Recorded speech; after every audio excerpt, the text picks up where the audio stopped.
বিষয়টা সিরিয়াল যেগুলো এগুলো অনেকে এখনো টের পায়নি। সবার উপরে হচ্ছে ফরজ। আল্লাহর যত বিধান আছে ফরজের উপরে আর কিছু আছে, এরপরে আছে ওয়াজিব, এরপরে আছে সুন্নাহ, এরপরে আছে নফল, এরপরে আছে মুস্তাহাব, এরপরে আছে মুবাহ, এরপরে আছে কি মাকরুহ, এরপরে শেষে যে হারাম। এই যে বিধানগুলো সব সিরিয়াল আকারে, ফরজের পরে যতগুলো বিধান শুনলেন সবগুলো এক জায়গায় করলেন। তামাম দুনিয়ার সব সৃষ্টি জগতের যত বিধান এক জায়গায় করলে একটা ফরজ সমান হবে। এরকম ফরজ বিধান কোরআনে আল্লাহ দিয়েছেন 500। কত? এখানে আমার মনে হয় কয়েকজন আলেম বাদ দিয়ে আমি যদি জিজ্ঞাসা করি 500 না 5টা বলতে পারবো।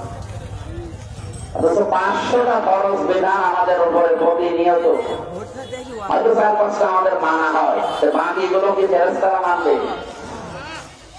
ফেরেশতারা মানতেছে। ওনাদেরকে যেই দিন বানিয়েছে আল্লাহ সেই দিন থেকে যে আদেশ দিয়েছে কিয়ামত পর্যন্ত ওটা তারা মেনেই চলবে, আর আদেশ দেওয়া লাগবে না। এমনকি পৃথিবীর যে কোনো সৃষ্টিকে আল্লাহ মাত্র একবার আদেশ দেয়। فأوحى ربك إلى النحل أن اتخذي من الجبال بيوتا ومن الشجر ومما يعرشون। সূরা নাহলের ভেতরে আছে 68 নম্বর আয়াতে আল্লাহ জানিয়েছেন যে আমি মৌমাছিকে মাত্র একদিন আদেশ দিয়েছিলাম, তাদের উপরে একটা আদেশ দিয়েছিলাম মাত্র একদিন, যে তোমরা 3 জায়গায় বাসা তৈরি করবা, ঘর বানাবা। এক জায়গায় পাহাড়ের যে চূড়া আছে এখানে, অথবা মানুষের ঘরের যে সমস্ত কার্নিশ আছে দেওয়ালে কার্নিশে, জায়গায় ছাদে, 3 নম্বরে গাছের ডালে। আজ পর্যন্ত বলেন তো এই 3 জায়গা ছাড়া মৌমাছি কোন জায়গায় বাসা বাঁধে? আপনি পাবেন না। ওরা আদেশ পেয়েছিল আল্লাহর কতদিন? একদিন। কয়টা?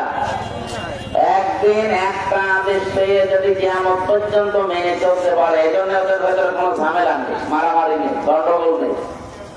আর আমাদের উপরে আল্লাহর আদেশ ছিল 500।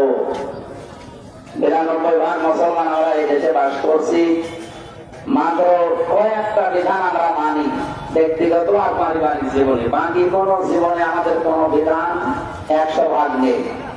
হয়তো কেউ মানে কেউ মানে না। ইসলামের বিধানটা কিন্তু এরকম না যে ভাই চলে মধ্যে চলে নামাজ পড়তে যায়, এরকম নাকি?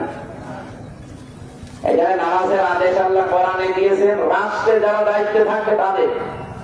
কোন ব্যক্তিকে কোরআন শরীফে এখানে মাওলানা ইমাম সাহেব বসে আছে মসজিদের সামনে, যে